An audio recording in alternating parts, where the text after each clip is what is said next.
मैं तो उस दिन का इंतज़ार कर रहा हूँ जिस दिन शिवराज सिंह जी अपनी पुरानी साइकिल में वापस वल्लभ भवन की ओर कूच करें। कांग्रेस पार्टी की सरकार के समय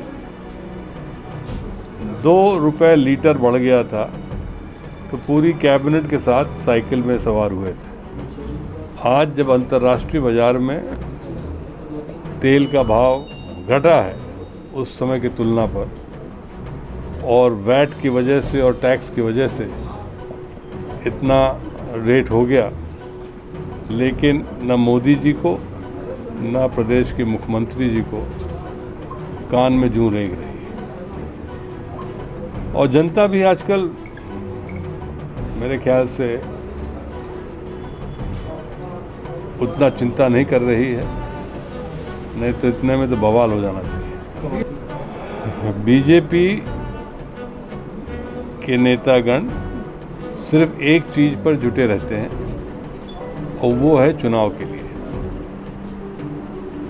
अभी से 5 राज्यों के चुनाव की तैयारी होने लगी। प्रदेश में नगरीय निकाय और ग्राम पंचायतों के चुनाव की तैयारी शुरू हो गई, लेकिन आम आदमी की बदहाली पर एक भी चर्चा का दौर नहीं होता। ये सोचने का विषय है। अब मैं क्या कहूँ, जिले की जनता को खुद सोचना चाहिए कि सिर्फ आश्वासन और घोषणाओं से ही पेट भरता हो तो ठीक है, और जो हालत है तो किसी से छुपी है नहीं, कहने की कोई आवश्यकता नहीं है।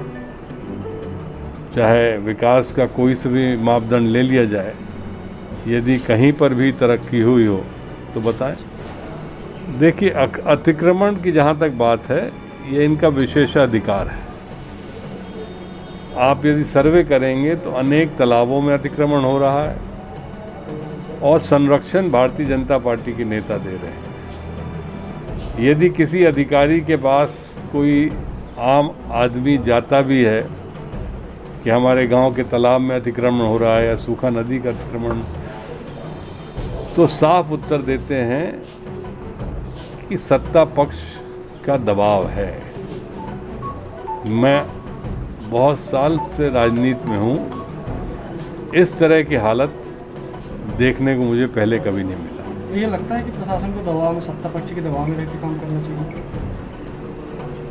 किसी भी समय पर किसी अधिकारी को सत्ता पक्ष के दबाव में अपना काम नहीं करना चाहिए। सत्ता के समय उनकी सुनवाई ज़्यादा हो सकती है, लेकिन जब आम आदमी की बात हो तो उसका भी कुछ ये रहे, उम्मीद रहे, विश्वास हो कि हमारी भी कहीं सुनवाई हो सकेगी। यदि ये हट गया और उम्मीद खत्म हो गई तो अराजकता का रूप धारण हो जाएगा। भैया, कोरोना के टीकों को लेकर पहले बीजेपी ने टीकोत्सव मनाया, अब महा टीकाकरण अभियान चलाया, वो भी टाँट फिर से दिख रहा है।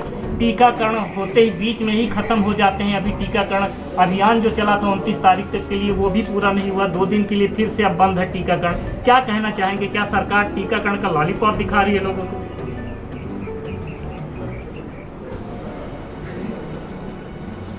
कोरोना समाप्त हो चुका है।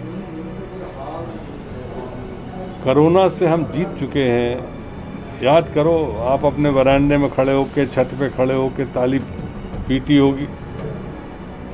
जब वैक्सीनेशन का सही समय शुरू करने का था तब तो आप वाहवाही लूट रहे थे, विदेश में वैक्सीन भेज रहे थे। जब हाहाकार मचा, लाखों लोगों की जान गई, तब वैक्सीनेशन का सही रूप